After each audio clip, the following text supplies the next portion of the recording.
semua, di sini kami dari kelompok 3 ingin menceritakan secara singkat cerita Gadis Kretek karya Ratih Kemala.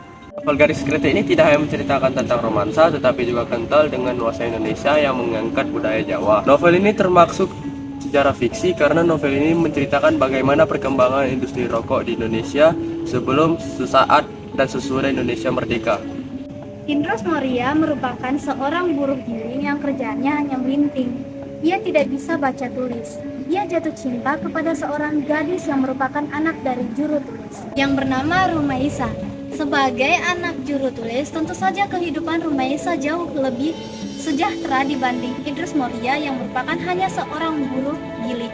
Idrus Moria merasa tidak yakin bahwa cintanya akan diterima oleh Rumaisa. Sejak saat itu, Idrus Moria memiliki visi dan misi untuk menjamin bahwa Rumaisa akan hidup senang bersamanya.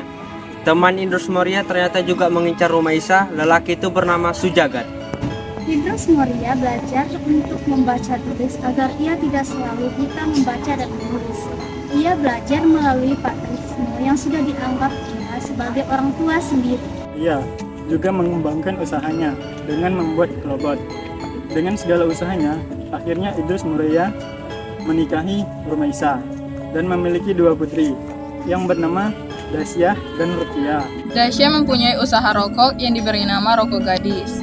Dasyah menjalin cinta dengan Suraja, seorang pemuda yang merantau ke daerahnya. Mereka begitu dekat.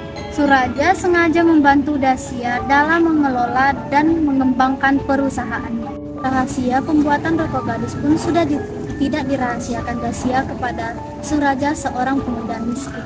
Akhirnya keduanya ini menjalani hubungan. Semakin lama, Suraja ini merasa tidak enak kalau dia hanya menggantungkan hidupnya kepada calon mertuanya dan calon istrinya. Dia ini terus berusaha mencari usaha lain dan ingin hidup mandiri. Suraja ingin membuktikan kepada calon mertuanya bahwa ia sanggup menghidupi Dasyah tanpa berharap bantuan dari calon mertuanya. Ia mencari bantuan modal dan membuka perusahaan kretek dengan dimodali oleh partai.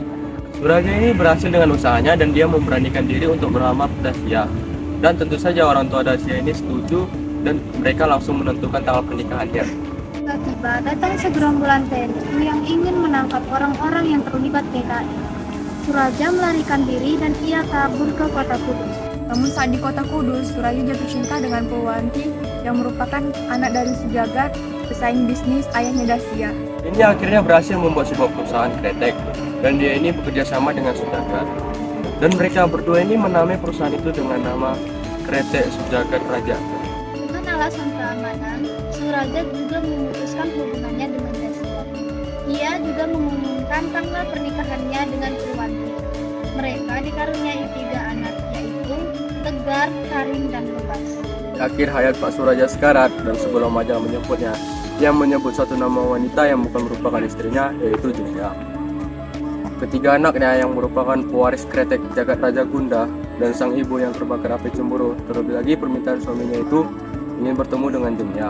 Maka berpaculah mereka dengan malaikat maut, Lebas, Karim, dan Tegar pergi ke pelosok Jawa untuk mencari wanita yang bernama Jumya sebelum ajal menjemput sang ayah. Jalan ini tuh bagai nampak kelas bisnis dan rahasia keluarga. Lebas, Karim, dan Tegar bertemu dengan Pinting Tua dan menguak asal-usul kretek Jagat Raja hingga menjadi kretek nomor 1 di Indonesia. Lebih dari itu, ketiganya juga mengetahui kisah cinta ayah mereka dengan Jeng Yah, yang ternyata merupakan pemilik kretek lokal di kota yang terkenal pada zamannya. Pada akhir cerita Pak Suraja meninggal dunia, diketahui juga luka yang terdapat di kening Pak Raja bukanlah diakibatkan oleh perkelahian di masa mudanya, melainkan akibat semprong lampu yang dipukulkan oleh Jumya. Alasan pemukulan itu sendiri bukan pula karena rasa cemburu Jumya pada Pak Raja yang menikahi wanita lain, melainkan karena Pak Raja telah membuka rahasia kegurihan kretek gadis dan memakainya tanpa izin. Akhirnya anak dari Pak Raja menemui Rukia, adik dari Dasyah.